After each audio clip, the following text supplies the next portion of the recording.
Viens no karstākajiem jaunumiem - KIK Mikro Habroks jaunais binoklis. Arī pie mums premiumoptikas.lv. Varam vaļā, skatāmies, kas mums nāk līdz komplektācijā, iezināmies korpusa risinājumos, vadības izvēlē, cik ir ērts, cik ērti ir aksesuāri, un pats galvenais - mēs dodamies dabā, lai skatītos, cik tālu un kādā izšķirtspējā mēs ar šo binokli varam pamanīt medījamos zvērus. Ja tu vēlies iegādāties savu vislabāko multispektrālo binokli, noteikti to dari pie premiumoptikas.lv, un ja tev rodās kādi papildus jautājumi, droši ar mums sazinies.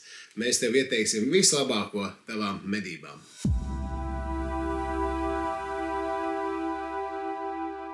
Nu, ko taisam mājā? Varanu kasti. Malā krāsā ar sarkanu odari, magnētiskiem aiztvariem. Tad te mums ir manuālis, paslēpies binoklītis, visādi aksesuāri, viens traks lādētājs, 4 baterijām 18650. Dāvanu mēs varam pievienoties KIK Mikro mednieku klubiņam, īsceļi uz aplikācijām, mikrošķiedes drāniņa, kabelītis ar labu šķērsgriezumu, ko pēc acis un svaru var redzēt, lai ātri mēs varētu salādēt. Adapteris, ja mēs binoklīti vēlamies uzlikt uz fotostatīva, 2 akumulātori iekšā jau ir pašā ierīcē, 2 akumulātori mums nāk līdzi komplektā, vai elektrība nekad nebeidzās. Tas ir piegaismotāja diodi. Piegaismotājs var būt 850, 940, tad šeit mums atrodās plecu siksniņa.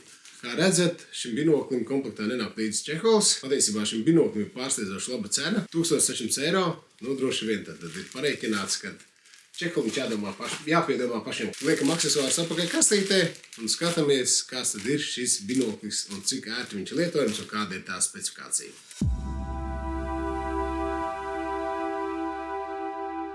Binoklis ļoti gaumīgs korpus, atgādina 42 mm klasisko binokli. KIK Mikro ražotājs vienmēr pārsteidza savu svaru, tad šim binoklim nepārsniedz ar visām baterijām 900 gramus. Okulāri, aiz kuriem slēpjās 1920 uz 1080 ekrāni, dioptrija apvienotiem regulējumā, pats uz centriem mēs varam noregulēt. Šim binoklim ir viens fokusētājs, un kas fokusē uzreiz abus divus kanālus, kas īsumā tāda laba lieta ir. Tad nevajag meklēt kādu citu ritulīti, ja, lai varētu vienu vai otru objektīvu regulēt. Tad šeit mums ir viens tās foršs kloķis, kur mēs pārslēdzamies no digitālā kanāla uz termālo kanālu. Ļoti saprotams menu, ieejam ar bultiņām uz augšu uz leju.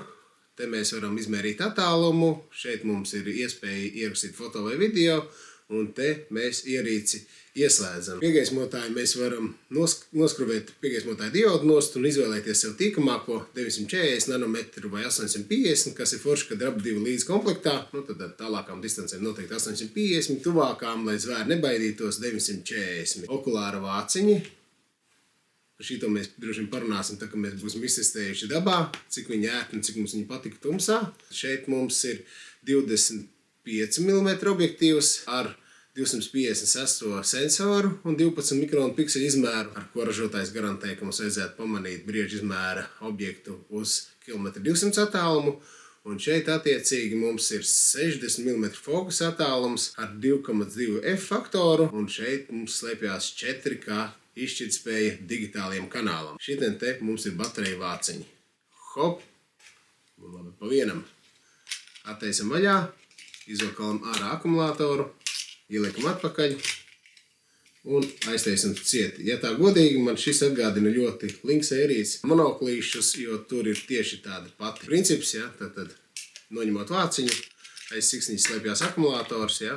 Un tad, kas man patīk, kad ar tām siksniņām ir ražotājiem jāpadomā, lai tās siksniņas nesametās tā, kad beigās to akumulātoru bez nazīša vai skrūvgrieža nevar ārā dabūt. Nu, tad, ja ir sarkanais, tas nozīmē, ka nodrošināts un nevar ārā dabūt. Dodamies dabā un skatāmies, kā tad Habroks jaunais binoklītis mums rāda dabā.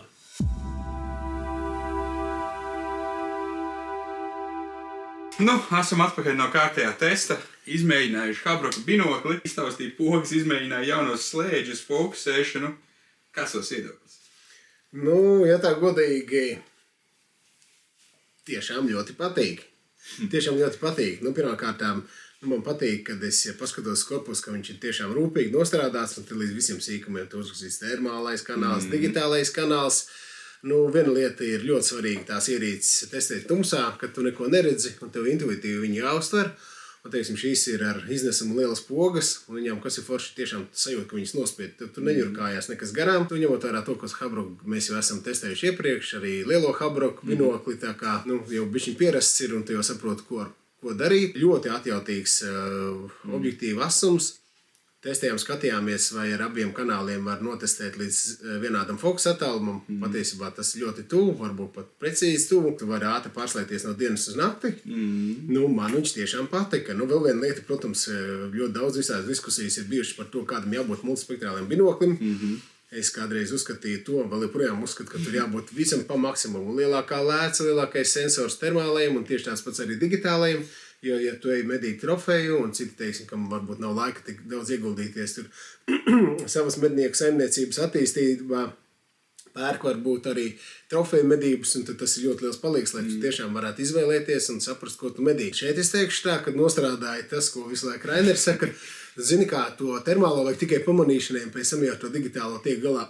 Un šitien arī reāli tas pierādījās, jo, teiksim, tagad ir marta beigas tūlīt, tūlīt teju, tas maija pēdējie datumi pienāks un jūnijas būs klāt, un tad, lai buku varētu saprast un pamanīt, un kad zāle jau pie jāņem paliek garāka, tad šitais, man liekas, ir super instruments. Un galvenais tajā visā viņam cena. Jā. Cena? Cik viņam bija cena? 1600, jā. 1600 eiro. Jā. 1600 eiro tu dabūni termokameru, tu dabūni naktinieku, digitālo kanālu, stabilizatoru, filmēšanu, ko vēl? Piegaismotāji jau ir klāt. Attālu mērītāji tu minēji? Attālu mērītājs vēl. Jā. Un somiņa vēl nāk līdzi. Somiņa viņam nenāk līdzi. Šitien nenāk līdzi. Pa daudz gribēju. Bet šitien nenāk līdzi divas gaismas diodas, 940 un 850. Un patiesībā es teikšu tā, ka mēs arī citus multispektrālos binokļus esam patestējuši, un šis ir viens no tādiem veiksmīgākajiem piegaismotājiem. Tu minēji par bukiem, man liekas, tieši tā foršā lieta ir tas, ka tu vari to buku pamanīt, un ar to ja tu paņemsi jaudīgu termālo kanālu, vai termokameru, ko tu tur 500,000 un vairāk, tāpatās tu savos 100-200 metros tu to trofeju vairs nevarēsi izvērtēt, bukam. Un arī varbūt pat saprast, vai tas ir, teiksim, parasti jau tajā jūnijā medīt tos bukus, kas ir selektīvi mediem, kurus tā kā nevajadzētu paturēt, lai nesabojā to genofondu. Ja, un tad tur ir tieši tā, kad ir tie mazie pūkainie radziņi, kaut kādi pirmie radziņi, tur viens šķīps vai tur kaut kāds unikorns ar vienu, un tad tur tieši tās nianses ir. Un tā arī ir, teiksim, ja es tā atceros, jūnijā, kad iet, tad tu paņemot termālu apskaties, lai tu neuzskrien kādam virsū, jo bukam var pieiet netīšām tik tuvu klāt, ka tu pats nobīsties no viņa rējiena. Ja, bet otra lieta, ja viņš nobļaujās par to visu pļauju, uz redzēšanos, jā, brauc uz citu pļauju.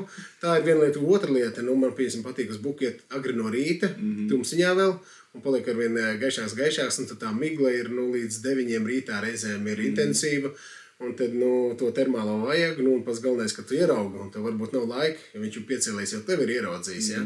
Tev jāpārslēdzās uz digitālo, tad tu ļoti tu izdari, asums tev ir noregulēts, viss kārtībā, tu esi skaidrībā, un arī tāpat tā, kas man ļoti patīk, ierakstīt un nofilmēt, kamēr tu ņem ārā telefonu, čubini kaut ko tur, un kamēr atrodi, katra roku kustība liek, un tad tā visa ainava mainās.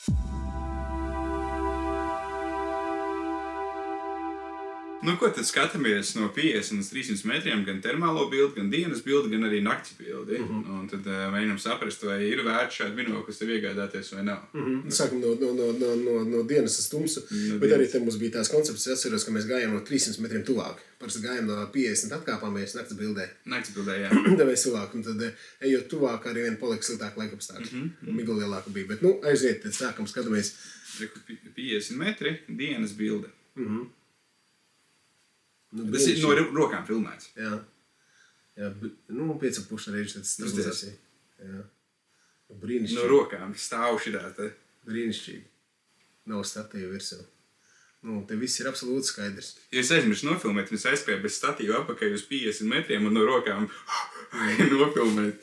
Un pie 22 reizēm iestājās stabilizācija. Redzi, kā viņa paliek tāda? Nākamajā skaties, te ir bišķiņ vēl kratās rokas. Un kad jau būs 2 reizes palielinājums, tur jau viņš ieslēdz viņu. Skaties, redzi? Jā, tāda. Brīnišķīgi, jā, super. Es pats biju šokā. Jā. Bet pasties, kā buka raglu ļoti labi var redzēt. Jā. Un tas, ko tu arī saki par briežiem, kas ir tie, kas jāizņem. Jā, sevišķi, apmetības špīsers, mēs speciāli tādu uzlikām virsū, lai tad arī tādus knibuļus redz, jā, un ir sevišķi pret koku veca zāles fonu. Reku arī 100 metri. Mums ir īstenībā 100 metros, tu joprojām arī pieņem lēmumu. Jā, pilnīgi noteikti, jā. Tu redzi žuburus visu, un tu pat vari ieraudzīt buka ragiem pērles, tā kā brīnišķīgi, tiešām brīnišķīgi. Un redz fonā, ka saule jau reku gan ir norietējusi, ka tas siltais tā krāsa jau iet galīgi uz leju jau. Un vairāk 100 metros, pamēģini 100 metros 11 reizes binokli noturēt rokās, ka šī tēlē nekritās. Nē, es pieņemsim pats zinu, kad es izmantoju 10x42, ja man 150 metros ir, tad man vajag siena rulli kaut kāda vai salmu rulli, kad asotēties, ja vienkārši tu nevar noturēt. Ja tu ilgāk turi, jo tev vairāk trīc, ja tu grūtāk saprast, ja, tad šitien ir tūs līdz 22, tu zini, ka tev būs mierīgi forša bildi. Tā kā, super, tas viņam tiešām ir izdevies. Un tad reku arī 200 metros. 200 metros saule jau bija aiz horizonta. Jā, tajā 100 metros mēs redzējām, kā saule riet un koku galodas paliek tādas dzeltenīgas, sarkanīgas. Ja. Tās nebija rudens lapas, tas bija saules gaisma. Ja. Un šī ir tāpatām. Tu vari ļoti saprast, kas tas ir pa buku. Ja bukam tur būtu ausis, tad tu varētu saprast arī garumu. Ja, un, paskatāmies vēlreiz, uz to mediemo špīseri. Tu arī redz, ka tāda strunta pampaka ir. Un īsumā, tie toņi ļoti tuvu brūnie ir, ja, kad ir aizmērēji koki, zāle. Tā kā, prieks, kur tu rodies. Tad virmo pilnīgi var redzēt, kaut kas ir. Jā, tur, kā saka, mirāža veidojās. Bet 200 metros no rokas filmēts. Jā. Tu varētu dienas binokli no rokas.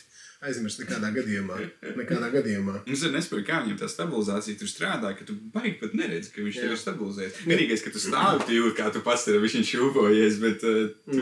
Jā, nav tas efekts, jo, protams, ka tur nav nekāds žiroskops, tur nav nekāds tur mehānisms, kas visu laiku sensoru tur cilā, bet tas ir tīri digitāla bilde, kas pa ekrānu lēkā. Bet to nevar manīt. Tā kā, super. Un 300 metros jau bija diezgan tumšs tā, kad ir telefona kamera jau vairs neredz. Bet īstenībā šeit diezgan to, ka tur ir kaut kas to redzēt. Šitien jau bija 2 stundas, man liekas, pāri. Mums tur bija ļoti daudz ierīces, ko filmēt, jā, jā. Jāsaka, tāda robeža jau ir ne, bet redzi mazot klampakus var redzēt. Jo tumšos ragus nevar redzēt, ar buku arī švakeri. Bet, protams, viss atkarīgs ir no fona un arī, bet ko tu gribi krāsaini bildi, tev vēl projām tev ir 2 stundas pēc saules norietēšanas. Jā. Un tā nav vasara, tas ir agars pavasaris, kad ir diezgan tumšs ātri paliek. Ko domā par digitālo kanālu dienas? Man pārsteidz. Es teikšu tā, ka īstenībā, ja šis binoklis būtu tikai ar digitālo kanālu, es domāju, par to cenu arī varētu pirkt viņa dēļ tā, ka tur ir tālmērs, ka tas ir kvalitatīvs binoklis. Un pats galvenais, ka tu vari ierakstīt. Jo es saku, tā daba jau ir tāda, ka daudz jau gribās tieši ierakstīt tādus unikālus skaistos kadrus, un tur nav medījums varbūt nekas, bet vienkārši tu vari forši pavadīt laiku, safilmējot. Arī nakts bilde ir izmantots oriģinālais piegaismotājs, kas viņam ir. Jā, mums bija līdz lāzernieks, bet mēs izdomājam tā, ka tikai vienīgi tu, kas nāk oriģinālais komplektā, ļoti labi. Ļoti labi, es teiktu, labāk nekā labi. Paskaties, tur visus sīkums redz. Mēs uz buku paskatīsimies? Būs arī, jā. 50 metri. Jā, tur visas nolaustos un visi var ieraudzīt, jā. Un bukam arī perfekti. Es zināju, ja tu tonī sēdi, baro tev 50 metros. Jā, un arī, kas ir interesanti, viņš tā kā neļauj pārgaismot bildi. Daudziem ir tāda problēma, kad tā zāle atstarojās, tur bija mitrums un bija jau tā kā norasojuši un apsaluši tie paši folija, tie zvēri. Viņu vajadzēja spīdēt ļoti, bet, kaut kā viņš tiek galā ar to, tā kā tas arī forša lieta ir. Tad ejam 100 metri. 100 metri, jā. Vēl joprojām. Fantastiski. Jā, man interesanti liekas, ka tiem ražotājiem tagad tā cīņa tiešām ir par programmatūru. Jo es atceros kādreiz agrākos laikos, ka pirmie digitālie tēmekļi bija un no digitālās uzliks lielākā problēma bija tāda, kā tev ir aprasojusi pļava, kā tev ir kaut kāda salna vai kaut kas tev atspīd tā kā pret spoguli. Bet šitien, iedomājies, pret foliju skaties, ja? Un tev viņš nepārgaismo, bet tu ļoti labi bildi redzi. Brīnišķīgi. Brīnišķīgi. Arī oriģinālais piegaismotājs, ja 100 metros šādi te notur. Un, principā, mēnesis bija tikko augošs, jauns. Praktiski viņi nebija tā kā nekāda fona gaisma. Un mēs skatījāmies uz rietumiem. Ja, tad arī tāpatām tas ir ļoti labs, ļoti labi. Nu, tu izvērtēt varētu 100 metros pieņemt Elementāri, protams. Tur viss ir skaidrs. Viss skaidrs, kāpēc viņu nevajag medīt. Tad ir, ka 200 metros nakts bilde. Jā, nu, arī 200 metros. Nu, 200 metros var redzēt, ka tas oriģinālais piegaismotājs tā kā... Nē, bet, viņi var saprast. Vara viņi saprast. Tur varbūt tos pašus nolaustos žiburus redzēt nevar, bet viņu var saprast. Nu, ja tu tur ilgi sēdātu un viņi pētītu tur kaut kāds 10 minūtes, es domāju, tu varētu izvērtēt arī viņu. Tā kā... Jā. Nu, pa buku redzēt arī, ka tur viņu knapi tur var. Bet arī gribās, lai tie piegaismotāji bišķiņ uz augšu, jā. Nu jā, tur varbūt ir, nezinu, mēs nekāpjam tornī, varbūt vajag torni aizvilkt līdzi, iekāpt iekšā un paskatīties, teiksim, kā būtu no 2,5 metriem, bet, tas arī nevienmēr tā ir, nekur nav, kā saka, zeme plakana, ja? Tur, nekad tu nevar dabūt tāds laikapstākļus, lai tev būtu ideāla bilde, tev vienmēr būs priekšā grāvis, krūmi, kalniņš, leja, un tas tur.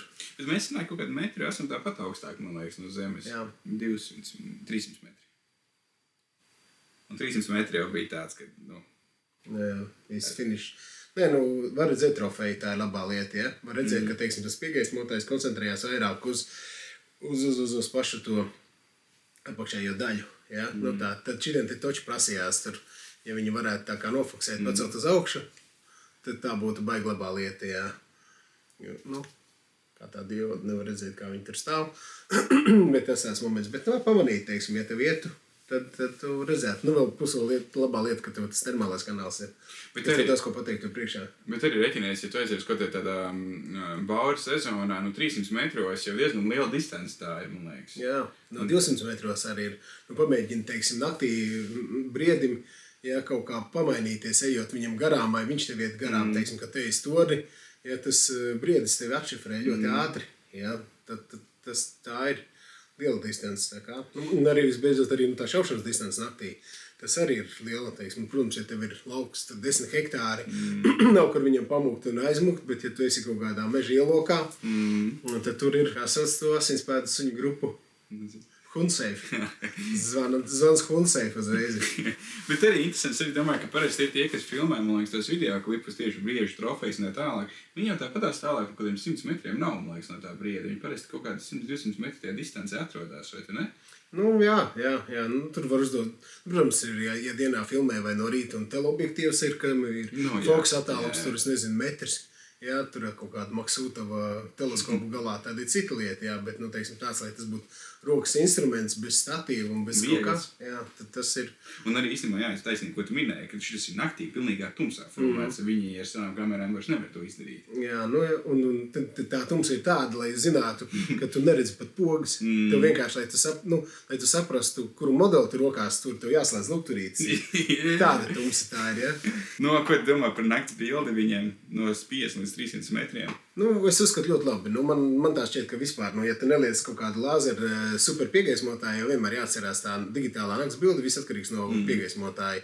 Un, ja tu neliec, tad es uzskatu, tas, kas komplektā nāk, ir ļoti labs rādītājs. Tā kā. Tad ejam tālāk uz termobildi. Es teikšu tā, ka tā termobildi ir diezgan švaka, bet tajā pašā laikā, lai pamanītu, pilnīgi pietiek. Ja 50 metros mēs redzējām labāk trofeju ar digitālo. Arī ir cūku mamma no... Ja viņam cik ir 256 sensors, ja? Jā, 256. Jā, tad tas ir ļoti maziņš sensors. Un 25 lēts. Bet arī īstenībā, skaties, tu tagad skaties šitā, tu ieraugi to buku, pārslēdz pāri, nakts bilde, super, ir izvērtēts, ir tiem lēmumu. Teiksim, 100 metros pilnīgi noteikti tu to var izdarīt, tad viss ir kārtībā. Un arī tas pats ir uz cūkām, tu esi cūkām, tev nevajag vēl vienu kameru vai kaut ko, tu skaties, ārēk cūku, redz pupus, viss ir. Okay. Man personīgi tas koncepts ļoti patīk. Tā ideja, kad ir ļoti maz tas termālais un tas naktinieks, lai izvērtētu. Ir īpaši, ja tu medī līdz 200 metriem, tad ko vairāk nevajag kā 1600 eiro. Jā, arī tagad mēs, kad esam izsētējuši tik daudz, man liekas, monoklis un binoklis, termāls un tā tālāk, es vēl atkal nonāku pie tāda koncepta, kad sāku medīt, tad es apkravos pilnīgi ar visu. Ja? Un tad, kad jātestē kaut kas ar visu kaut ko tam līdzīgi, nav lielāks laimes, ka tev viena plintīte, viens binoklītis uz redzēšanas, nekā lieka. Ja? Tu esi kompakts, ātrs, nepārkrāmējies, vērti ir ilgi pavadīt laiku, tu nepiekūsti, tev jāiet stonim un nezinu, daži kilometri. Siltums tad ir 50 metros. Jā, normāli. Normāli rāda. Nekāda vaina. Es ieslēdzu. Digitālā, jā. Bet arī cik viegli pār. Tas tik forši kā tu. Paskaties, kā tu vari saprast uzreiz krāsojums sunim, jā. Un arī tas, ka 50 pilnīga tumse, tur redzēt nevar. Bet arī interesanti, kā, kad te ir tas princips, kad ko es tagad ieslēdzu iekšā termālo, es ieraugu, ir kaut kas, pārslēdzos uz momentāli, to. Es redzu, kas un arī, kas viņam interesanti, kad viņam arī automātiski ieslēdzās piegaismotājs. Tu nevajag darīt tā, ka tev tagad jāpāriet no termālā uz digitālo, tad digitālam jāpārslēdz no krāsaino uz melnbalto, pēc tam tev jāatrod piegaismotājs, jāieslēdz, un tad piegaismotājiem jāizdomā, kādu jaudu tu gribi, ja? Tā. Tas veids viss ir padomāts. Un tad ir 100 metri. Jā, radziņas redz. Jo te ir tas jautājums, ko es arī saku, ja tev ir ritīgi spēcīgs termālais, tu tos raugus tāpat redzēsi. Un tad jautājums, kāda jēga tev no tā naktinieka ir. Bet atkal tāpatās tu neredzēsi, tu nevarēsi pieņemt lēmumu ar termo, jo te izstāsta, ka viņi ļoti šauri. Un tāpēc tas naktinieks, man liekas, jābūt spēcīgam naktiniekam un švakam termālajam. Jā, sevišķi es domāju par tādiem bukaragiem, kad ir migla, rīta migliņa, vai te, kad ir tā sajūta tāda, ka to ar aci tā kā vairs neredzi. Bet īsmā ar visiem digitālajiem, arī ne tikai HikMikro, arī kur digitāli tēmekli, tu redzi labāk nekā ar ļoti dārgu, visdārgāku optiku. Un tas jāpatur vērā, teiksim, tagad, ja tu ej uz buku, agri no rīta, tad, nezinu, mešs met ēnu un varbūt nomācies vienalga, tu tomēr varēsi ieraudzīt un saprast trofeju, tā ir svarīga lieta. Vienīgais pretinieks uzreiz ir migla. Nē, bet tu iedomājies, respektīvi, ja tu miglā ar krāsieno skaties. Bez piegaismotājā? Jā, tas gan tam es piekrītu. Es domāju, tādā tumsā, ja tev tumsā uznāk migla, tad atkal viss. Ja tad tur ieslēdz piegaismotāji, tad balta siena ir. Mums ir citu kaut kur bija arī video, kur mēs skatījāmies, ka bija.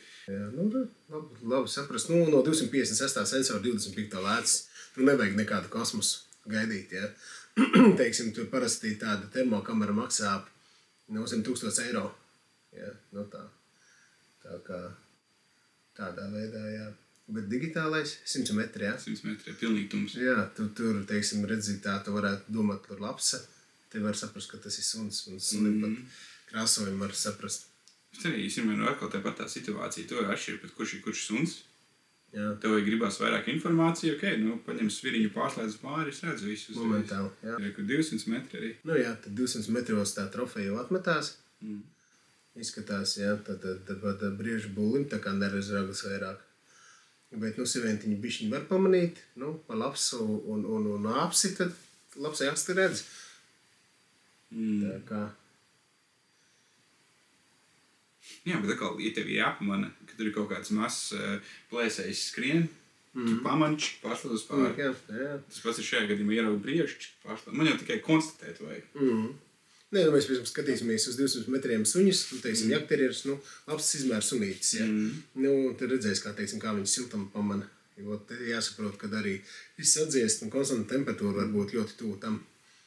Arī paskatāmies to siltumu.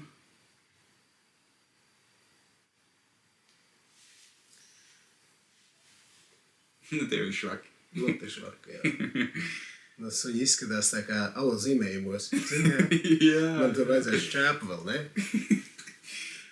Digitālais arī diezgan švaki. Man liekas, ka tur bija migla. Migla sākās, jā. Nākamajā kadrā redzēs, kā tā migla jau uzstājas. Es jau iegājis miglā iekšā, jā. Bet arī tas fakts, kad atspīd pret ceļu. Piegaismotājs, jā. Jā, jocīgi, es domāju, kāpēc ražotāji nevar izdomāt kaut kādu mehānismu, es nezinu, tur vai atlaiž tā kā abolā nedaudz, un nezinu, ka kādreiz dedelu piegaismotājiem atlaid, un tu varēji nocentrēt, kā tev vajag ne dedelu, bet dipolu, man liekas, jā. Tu varēji pacelt, un šit arī tev pašu varēja darīt, un īsumā tev nevajag pa labi, pa kreisi, tev vajag vienkārši bišķiņ augstāk vai zemāk. Un tas īsumā nebūtu grūti izdarāms. Un tad ir 13 metri tas pēdējais. Es domāju, ka tālāk viņi arī priekš 300 metriem pamanītu, ka tās ir cūks, sapratīsi, vai tas ir kaut kāds vilks vai buks, tu sapratīsi. Jā, un lapsiņi arī var saprast. Tā kā tā tur ir.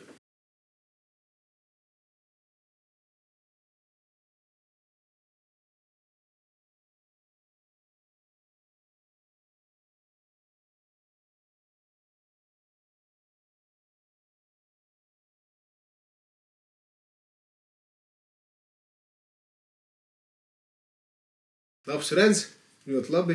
Mazo sivēnu neredz, bet, Un tad ir rekas siltums. Ir ok.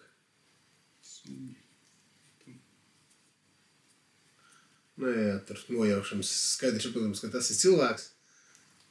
Arī saprotams, ka tas ir suns. Un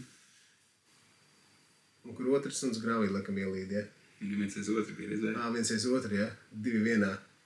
Sanāk, ka tas 300 metros viņam nav, es domāju, 300 metri, 200 metri viņam ir tīri konstatēšana. Skaties, pārslēgšos un redzēju, kā tā mīgla. Redzi? Jā. Staigā, redzi? Jā. Bet, var nojaust, ka tur kaut kas plivenās, kaut kas spūkojās. Es domāju, ka tie 300 metri viņam ir tīri par konstatēšanas situāciju. Un, pieņemsim, ja tu redzi, ka tev nāk no 300-400 metriem, tu ieraugi, reku nāk. Un jau tāds, kas nāk, ja nāk kalnis, tad varbūt uz puskilometru viss ir skaidrs, jā. Protams, jā. Bet, teiksim, ja nāk tur cilvēks saģērbies, tur siltās drēbēs, un siltums ir tikai seja rokas. Bet, man liekas, tā, ja tu vēl sēdi tonītī, un tu ieraugi, ka tev kaut kas nāk, jau ir interesanti. Kas tad tas būs, kas atnāks un tā tālāk. Ja tu vienkārši tumsā sēdi un neko neredzi, tad garlaicīgi. Jā, es piekrītu. Tā termokamera revolūcija un naktsredzamības, tas ir vienkārši, zin kā, tu aizēji nosēdi tur stundām ilgi un tumšs, un paliek garlaicīgi un gribās mest mieru, tad šitien tevi var nosēdēt visu naktī, cevišķi tagad pavasarī, vasarā, kad dzīvība tikai kūsā, visi skrien barojās, viss notiek.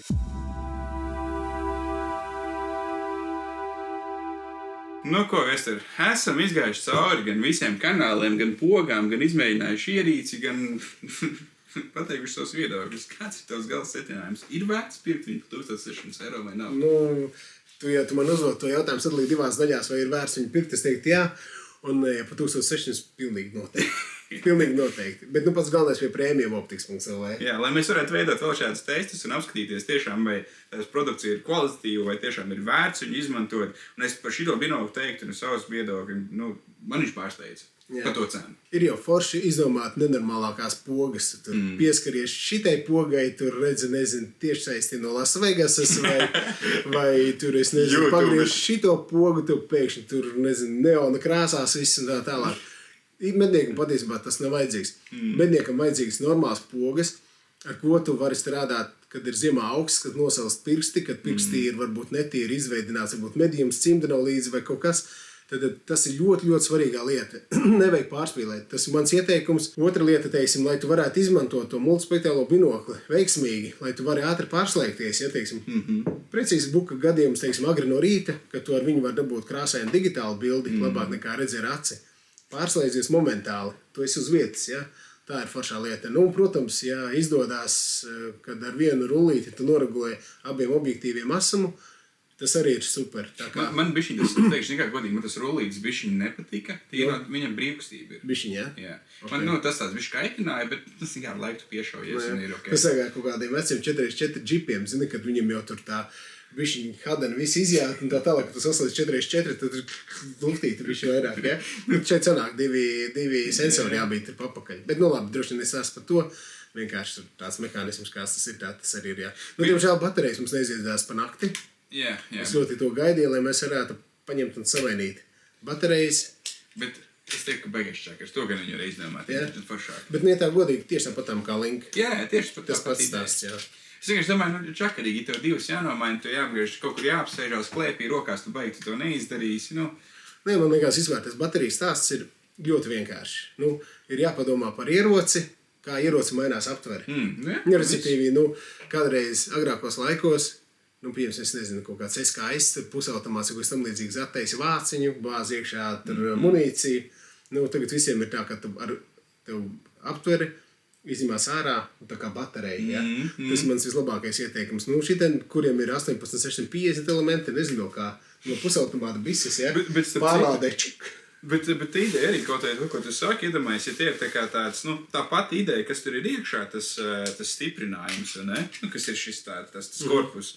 Kad tagad tu uzspied kaut ko, tu viņu izvēlas laukā ar visu korpusu, no korpusa tu izņem bateriju, ieliec citu bateriju iekšā un viss.